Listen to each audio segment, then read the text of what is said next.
있었던 이야기입니다. 저는 이 이야기를 들으면서 굉장히 제가 어떻게 보면은 예상치 못한 이야기에 제 마음이 한동안 먹먹했어요. 여러분, 전쟁에 참혹한 상황에서 여러분 책을 모으고 도서관을 만들어낸 청년들의 선택은 정말로 눈여겨볼 만합니다. 여러분들 600여 차례 폭격이 들리는데 여러분, 폭격의 틈에서 책을 모아갖고 도서관을 만들고 지하에다가, 그리고 그곳에서 매일 책을 읽고 토론을 하는 청년들. 여러분, 삶에는 다양한 일들을 경험합니다. 그렇죠? 좋은 일, 나쁜 일, 단순하게 표현하면 그렇게 할 수도 있지만 그 밖에 여러분 다양한 것들을 경험하겠죠. 근데 갑작스럽게 닥친 어려움은 여러분들 혹은 이 예상치 못한 일들 있잖아요. 이 기대했던 일이 아닌 완전히 생각지 못했던 일이 확 벌어지면, 그럼 그럴 때 여러분들 어떤 상황이 벌어지냐면, 그 좋은 일이면 좋아요. 갑자기 좋은 일이 있을 수 있죠. 근데 나쁜 일일 경우에는 이 절망 가운데 우리가 선택할 수 있는 어떤 삶의 방향이 그렇게 많지가 않아요. 아마 이런 상황에서 우리들이 대부분 선택할 수 있는 것은 뭐냐면, 막 전쟁이 치러지고 이유도 알 수 없는 막 내전이 막 빠지고. 여러분, 시리아가 굉장히 아름다운 도시입니다. 이 성경에도 계속 나오는 이 다마섹이라고 해가지고 여러분들 다마스쿠스라고 얘기하는데, 그 도시는 여러분들 성경에서 오랫동안, 그리고 바울이 여러분들 회심했던 그 도시죠. 얼마 전까지 성지순례를 가면 꼭 들려볼 만한 그런 곳이기도 했습니다. 근데 지금은 갈 수가 없어요. 여러분, 이런 상황에서 사람들은, 전쟁이 막 폭탄이 떨어진 이 상황에서 여러분, 전쟁을 경험한 분도 계실 테지만 그러지 않은 분들은 상상이 잘 안 갈 수도 있겠지만, 저도 물론이고요. 근데 여러분, 이런 상황에서 대부분은 생존하기 위해서 자기 중심적으로 선택하는 것밖에 아마 그 상황이 이렇게 주어지지 않을 것 같아요. 그럼 누군가를 위해서 뭔가 희생하거나 배려하거나 이런 건 여러분들 우리가 몸도 마음도 편할 때 할 수 있는 거지, 근데 뭔가 마음이 무거울 때 누구를 배려하고 누구를 조건을 봐줘요? 그게 안 되죠. 제가 지난주에 이사를 하는데 그 무버들을 약속을 정했어요. 아침 9시에 오기로 해놓고 기다리고 있는데 하루 전날인가 문자가 왔어요. 12시 반으로 미루자. 그래서 내가 of course 문제 없으니까 그렇게 했죠.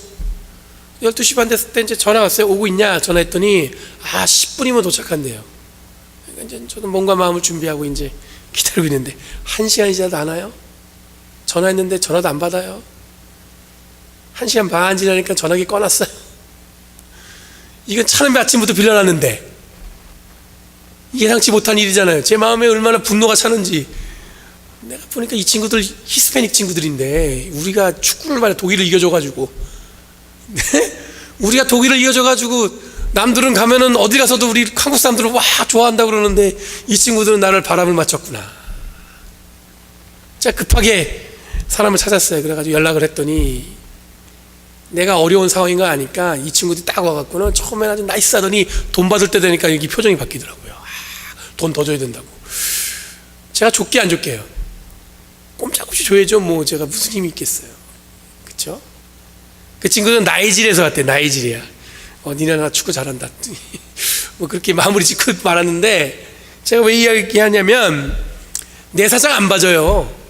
자기들도 그 땡볕에 여러분들 갑자기 전화 받아서 내가 이렇게 나를 불러줘서 고마워요. 내가 오늘 한국 꽁 쉴 뻔했는데 돈을 못 벌 뻔했는데 당신이 날 불러줘 갖고 이 일을 하니까 내가 돈을 벌어서 좋아요. 이럴 줄 알거든요. 근데 그렇지 않아요. 세상에 피아노를 갖다가 제가 가져갈 수가 없어가지고 그라지까지 옮기는데 원래 프로페셔널 500불을 달라는데 나는 200불만 받겠다는 거여서 내가 이게 말이 되는 거야. 내가 그래서 진짜 안 되는 영어를 진짜 너 그러면 안 된다.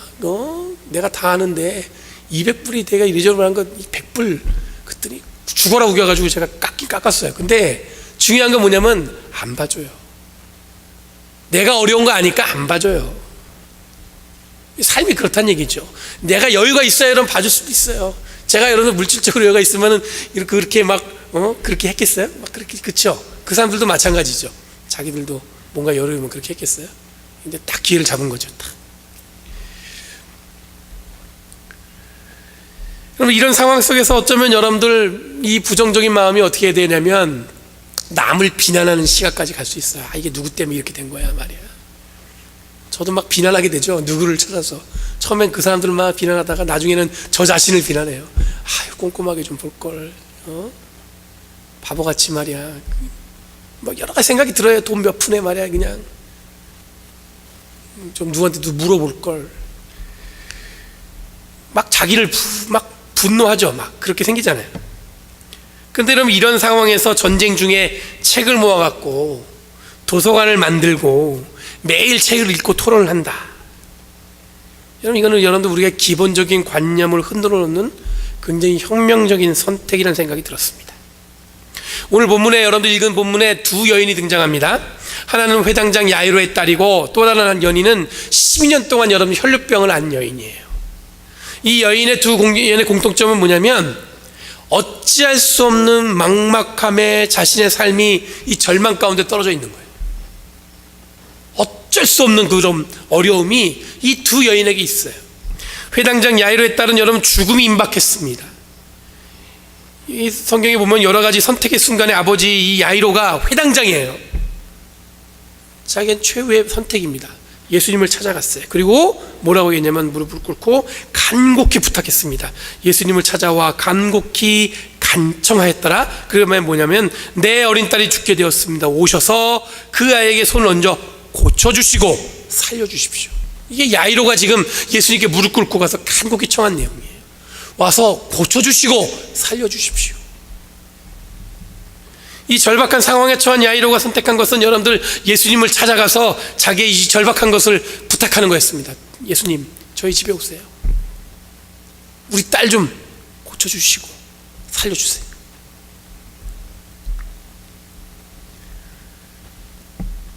예수님이 야이로와 동행했습니다. 기꺼이 그 집에 가기 위해서 길을 나섰는데 군중들이 몰려들었어요. 근데 그 틈에 특별한 일이 또 하나 일어납니다. 뭐냐면 12년간 혈루병 앓았던 여인이 등장하는데, 이 여인이 여러분 혈루병을 치료하기 위해서 이 피가 계속 흐르는 거잖아요. 몸에서 여러 의사를 만났습니다. 근데 만났지만 재산도 탕진하고 오히려 병이 다 악화됐어요. 그러니까 뭐 세상 기쁠 일 없는 거예요. 근데 이런 상황에서 이 여인의 마음에 한 가지 희망이 있는 게 뭐냐면, 내가 예수님의 옷깃만 만지면 내가 내 병이 나을 텐데, 이런 간절한 마음이 있는 거예요. 내가 예수님의 옷깃만 만지면. 이 절박함이 그 여인에게 있습니다. 그래서 여러분들, 이 여인이 그 틈을 타서 예수님의 옷깃을 만지죠. 그럼 야이로와 이 혈루병 걸린 여인의 공통점은 뭐냐면, 절박한 가운데 다른 방법들 막 있어요. 여러분들, 사람들이 절박하다 못해서 절박해지면 둘 중에 하나예요. 포기하거나 아니면 또 다른 걸 막 찾아가겠죠.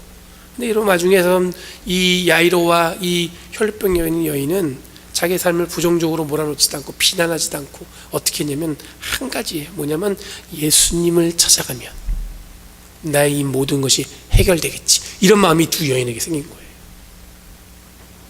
이것은 마치 여러분 전쟁의 폐허 속에서 책을 모아서 도서관을 만든 청년들의 이야기하고 비슷합니다. 어찌 그런 생각할 수 있을까요? 전쟁이 막 폭탄이 떨어지는데 여러분 책을 모아갖고 도서관을 만들 생각을 어떻게 해요? 자기 삶에 막 딸이 죽어가는데 그 와중에 여러분 예수님을 찾아갈 생각을 어떻게 해요? 12년 동안 혈루병 앓아갖고 의사랑 의사 다 만나고 용하다는 건 다 해봤어요. 재산도 다 탕진했어요. 근데 병원도 악화됐어요. 근데 다시 어떻게 예수님을 찾아갈 마음이 생겨요?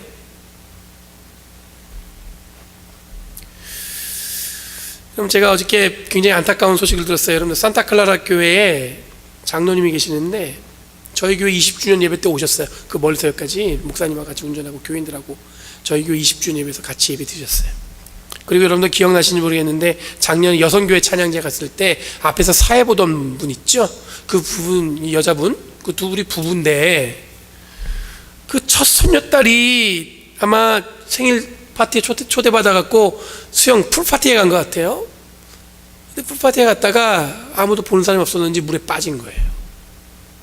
그래서 뇌사가 돼서 기도해달라고 그저께 제가 이사하는 날 문자가 왔어요. 근데 어저께 이제 이사 다 끝내고 짐 정리하는데 또 문자가 왔어요. 호흡기를 떼는데 기도해달라고. 그러면서 어저께 임종 예배를 드렸어요. 불과 이틀 만에 첫 손주인데. 여러분들, 이게 지금 전 어떤 마음이냐면, 저도 이렇게 그 감정이입이 잘 안 돼요. 너무 갑작스럽게 막 일이 벌어져가지고. 제가 어떤 마음이 들었냐면, 임종 예배를 드린단 말에 그분이 찢어지는 아픈 마음이 확 몰려왔어요. 사랑하는 그 손녀딸 지금까지 잘 키우고 이쁘게 키우고 잘 컸을 텐데 어떨까 마음이. 그것도 여러분들 잘 크다가 수영장 가서 놀다가 빠졌는데.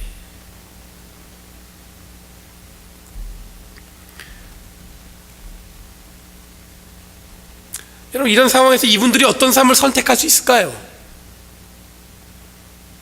이미 죽어버린 손녀딸 생각하면 어떤 마음이겠어요? 어떤 마음을 가질까요?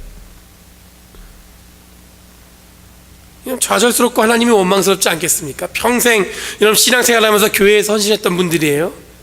근데 이분들에게 닥친 이 고난이 이분들의 앞으로의 신앙생활의 여정에 어떻게 영향을 미칠까? 여러분, 이런 상황에 어떤 말도 위로가 되지 못할 것 같습니다. 뭐가 위로가 되겠어요, 그렇죠? 하나님께서 뭐 특별한 계획이, 어떻게 그런 말 할 수 있을까요? 못하죠. 갑자기 죽어버린 손녀딸 앞에서 여러분들 함께 신앙생활하고 함께 동역하는 사람들이 어떤 마음으로, 그리고 그분이 바라보는 하나님은 어떤 모습이고. 이건 남의 얘기지만 여러분들 우리의 삶을 한번 들어가 볼게요. 삶이 녹록지 않습니다. 만만치 않죠. 어렵고 쉽지 않아요. 쉽지 않으니까 혹시 이런 마음마저도 강팍해지는 건 아닐까. 이런 그런 상황에서 여러분들 우리들은 어떤 선택을 하고 있을까? 하나님이 늘 나와 함께 하십니다. 주님이 나와 동행하십니다. 주님이 나의 주인이십니다. 나를 구원하시고 나의 능력 되십니다. 이렇게 고백하는데, 나에게 닥친 일은 여러분들, 하나님은 능력이신데 저에게는 뭐예요? 그 능력 되신 하나님이 힘을 주시지 않을 때가 있잖아요. 늘 힘이 되셔야 되는데 왜 나가 이렇게 연약할까? 왜 이렇게 고통스러울까?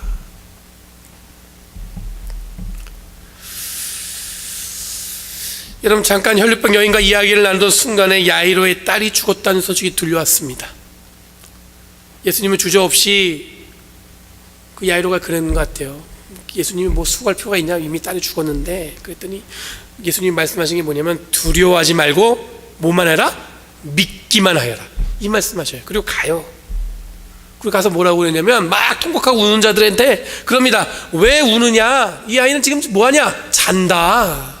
자고 있다. 죽은 게 아니라. 사람들이 막 비웃습니다. 그때 예수님이 그러죠. 달리다 굼, 소녀야 일어나라. 정말 살아났습니다. 정말 자고 있었던 건지 죽은 아이가 살아난 건지 정확하게 여러분들 나와 있지는 않은데, 여러분들 보면 죽은 아이가 다 통곡하고 있었으니까 여러분 예수님이 살려낸 거죠. 여러분, 혈류병 여인이 낳은 것과 야이로의 딸이 살아난 것, 이 두 가지는 여러분들 우리가 이 기적 사건에 우리가 집중합니다. 그런데 여러분들, 그들이 절망했던, 좌절했던 그 상황이 종료되고 사람들은 저마다 그렇게 얘기할 거예요. 예수님이 기적을 베푸셨어. 그거에 주목할 텐데, 오늘 본문의 중심은 여러분 예수님의 기적이 아니라 어디에 있냐면 야이로의 딸과 혈류병 여인에 걸린 여인에게 있는 거예요. 기적은 뭐냐면, 오늘 본문의 마지막에도 예수님이 뭐라고 하냐면, 조용히 하라, 떠들지 마라 그러거든요. 어디 가서 이야기하지 마라. 그거를 막 드러내서 얘기할 필요가 있지 않다는 거예요. 근데 더 중요한 건 뭐냐면, 예수님이 기적을 행한 것보다 뭐예요? 자기들의 절박한 상황, 어쩌면 여러분 자기가 어떻게 할지 모르는 그 상황에서 누구를 선택한 거예요? 예수님을 찾아가 예수님을 만나면, 예수님의 옷깃을 만지면, 그런 마음을 가졌던 믿음 있는 그 둘의 믿음. 오늘 마가복음 저자는 여러분들 예수님의 기적보다도 그들이 갖고 있었던 믿음에 집중하라고 이야기하고 있습니다. 그들의 선택, 그 선택들이 여러분들 기적을 불러왔어요. 다른 말로 하면 여러분, 이들의 선택은 곧 우리들이 해야 할 선택이에요. 여러분, 좌절과 절망, 그 상황에 우리들이 할 수 있는 것은 아까 처음에 말씀드렸던 것처럼 그렇게 선택이 많지 않아요. 뭔가 이렇게 할 수 있는 게, 계속 좌절하거나 아니면 여러분 남 탓하거나 아니면 여러분들 뭡니까? 오늘 이 본문에 나온 것처럼 그 순간에 누굴 만나는 거예요? 예수님 만나는 거예요. 여러분, 우리들이 바로 이 혈류병 앓는 여인일 수 있습니다. 정말 내 문제를 해결할 수 있는 거 다 해봤어요. 그냥 다 해봤어요. 그것 때문에 뭐 내 몸도 망가지고 신체도 망가지고 재산도 상진했지만 제 상황이 더 좋아지진 않았단 말이에요.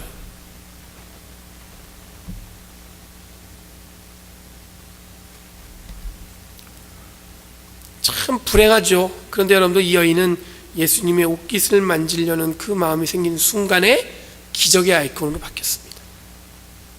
이건 개인적인 문제만 있는 게 아니에요. 공동체 이야기일 수 있습니다. 여러분, 공동체도 선택이 필요해요. 어떤 선택을 하는가에 따라서 이건 여러분 구성원들이 결정하는 건데, 여러분 공동체 구성원들이 여러분들 우리가 함께 살면서 한계도 부딪히고 불행할 수도 있고 희망 없음을 이야기할 수 있잖아요. 시리아에 전쟁이 났는데 그 나라 민족의 사람들이 다 어떻게 해요? 도망치잖아요. 희망이 없으니까 다 난민이 되잖아요. 근데 여러분, 그들이 좌절하지 않고 했던 모습 중에 여러분들 오늘 본 동영상에서는 청년들이 책을 모았다는 거예요. 책을.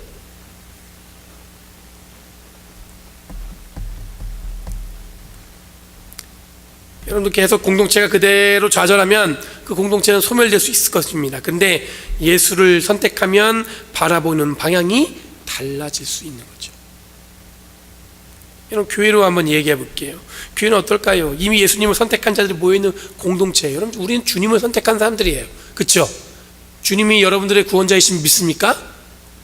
예수 그리스도의 십자가 보혈로 우리가 구원받음을 믿으세요? 그 믿음으로 우리가 이 자리에 있는 거잖아요. 그렇죠? 엄청난 거예요. 그럼 여러분들, 오늘 야이로의 딸, 야이로의 믿음, 이 혈류병 앓는 여인의 믿음, 그들이 보이는 믿음과 우리의 믿음은 틀려요, 달라요? 똑같은 말이네. 틀려요, 달라요? 똑같은 거예요. 그분이 뭐의 믿음이나, 우리도 여러분 그런 예수님을 믿고 이 자리에 있는 거 아니겠어요? 이미 우리의 선택은 이미 여러분 예수님을 통해서 우리들이 생명을 일으키는 일을 위해서 헌신하는 자라는 확신이 우리에게 주어졌다고 저는 믿습니다. 제가 지난주에 이사했다고 말씀드렸잖아요. 이사하는데 복잡한 게 많아요. 뭐 집 나르는 것만이 이사 아니잖아요. 뭐 중간에 PG&E도 끊어야 되고, 또 뭐 합니까? 또 모두 옮겨야 돼요. 여러 가지 옮길 게 많아요. 뭐 계좌도 옮겨야 되고 주소를 다 옮겨야 되니까 우체국 가서 인터넷으로 할 때는 안 되더라고요. 그래서 직접 또 우체국 가갖고 우리 이사하니까 우편물 이쪽으로 보내달라고 신청도 해야 되죠.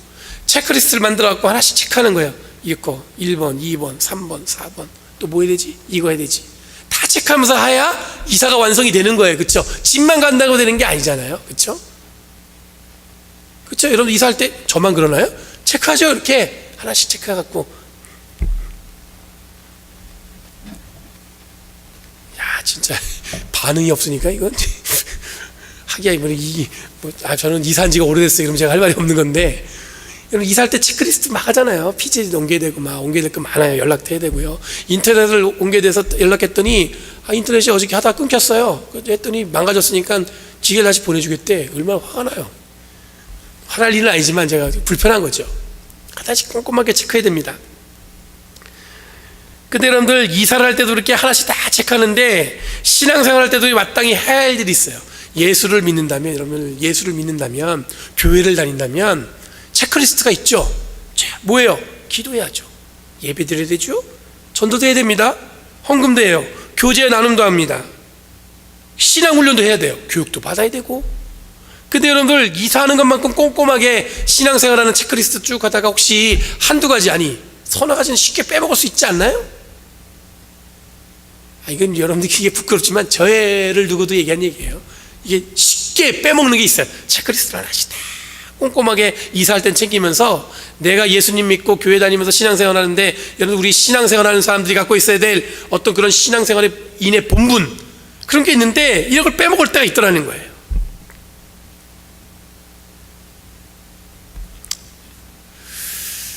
저만 그런 말 많이 없는데 제가 여러분들 여쭤보는 거예요. 혹시 그런 일 있지 않는가?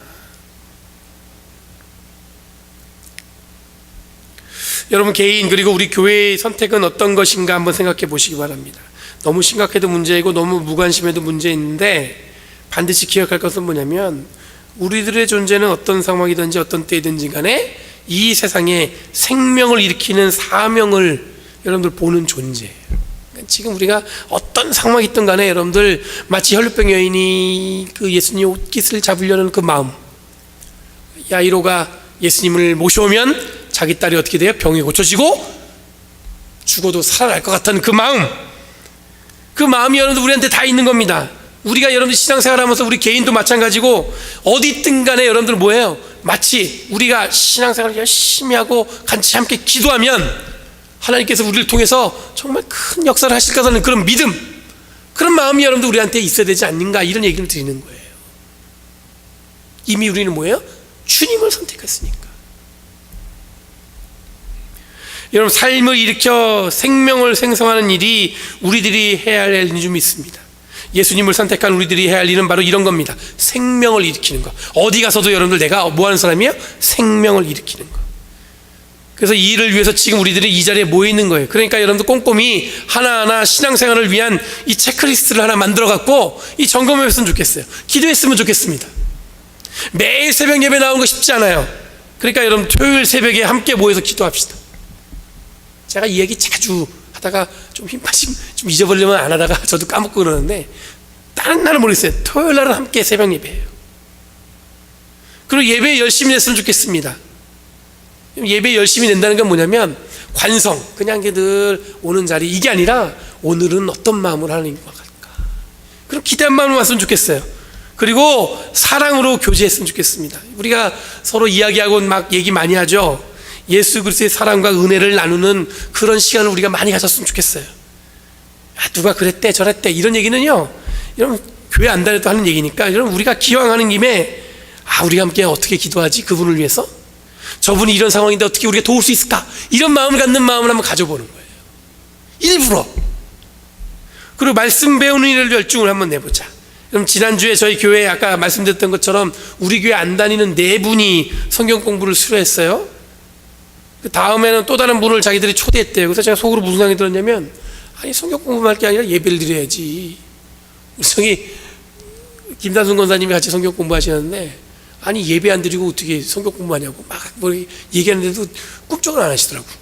그래서 이제 중요한 거예요. 성경 공부한다고 되는 게 아니거든요. 근데 저는 교회 안 다니는 분들도 열심을 내니까, 기왕이면 여러분들 우리가 함께 열심을 내는 일이 쉽지 않겠지만 함께 말씀 배우는 일 한번 기쁨을 누렸으면 좋겠어요. 이 정도만 해도 각자 개인인 물론이고 교회로서도 좋을 거 한번 이렇게 다 한번 해보는 거예요. 한 가지 더, 여러분들 교회에서 계획하고 준비하는 거, 목사가 이거 하자 이러면 한번 진지하게 생각해 보시고 함께 했으면 좋겠어요. 제가 어디 가서 죽으러 가자 그러겠어요? 아니죠. 좋은 거 하러 가자는 거잖아요. 그러니까 여러분들 8월 20일 날 저는 잘 모르겠는데, 여러분 우리 교회에서 그 열심히 했었대요. 예전에 이게 없다가 이제 없어졌다가 다시 생긴 거거든요. 그러니까 여러분들, 저도 그때 되면 애들이 학교 시작하기 때문에 저도 처음에 망설였어요. 이게 가야 되나 말아야 되나. 그래서 제가 또 잘하는 게 하나 있으면 뻔뻔한 거잖아요. 우리 집사람이 다 맡겨놓고 저는 가기로 했어요. 그러니까 여러분들도 한번 마음을 한번 쓰셔서 그날 가면 여러분 교회에서도 장학금 준다고 하지. 그러니까 여러분들 마음을 열어서 한번 그 신앙생활을, 우리를 좀 뭔가 이렇게 발전시키고 뭔가 이렇게 좀 이렇게 뭐라요, 이렇게 뭔가 좀 배워서 좀 또 향상할 수 있는 것들 얻어지는 거 아니겠어요? 그러니까 제가 어디 죽으러 가자는 얘기 안 하니까요, 좋은 거 하러 가자고 하니까 같이 갔으면 좋겠어요. 제가 이렇게 얘기하면 아유 목사님 뭐 이렇게 자꾸 바쁘시죠. 저도 압니다. 분주하기 때문에 다들 그런 거 알지만, 그래서 여러분들 신앙생활 할 때 여러분 체크리스트 한번 쭉 보시고, 우리의 신앙을 증진하기 위해서 뭔가 필요한 것들을 위해서, 기왕이면 여러분 우리가 생명을 일으키는 자리에서 그 일을 하는 사람, 사명을 감당하는 사람들이라고 제가 오늘 말씀드리는 건데, 그런 마음으로 여러분들 같이 함께 했으면 좋겠어요. 처지지 마시고, 이 정도면 더운 날씨 아니 되잖아요. 프레주노, 제가 프레주노 별로 안 좋아요 그랬더니 이제 목사님 프레주노 사람 다 됐네요 이렇게 얘기하시는데, 그게 아니라 작년보다 안 더운 것 같아요, 느낌에. 그렇죠? 그러니까 여러분들 우리가 함께 준비하고 계획한 일들을 잘 이루어갔으면 좋겠습니다. 우리는 뭐 하는 사람들이에요? 생명을 일으키는 사람들이에요. 더불어 누구와? 여러분 혈류병 아닌 여인, 그 여인이 했던 것처럼, 야이로가 그랬던 것처럼, 우리는 그런 믿음, 그런 결단, 그런 신앙생활을 다듬는 저희들 됐으면 좋겠습니다. 기도하겠습니다. 거룩하신 주님 감사합니다. 이 시간에 주님의 은혜와 사랑으로 함께 하신 줄 믿습니다. 주님, 다른 무엇보다도 주님의 뜻과 주님의 은혜 가운데 있게 하여 주시옵소서. 감사드리며 예수님의 이름으로 기도합니다.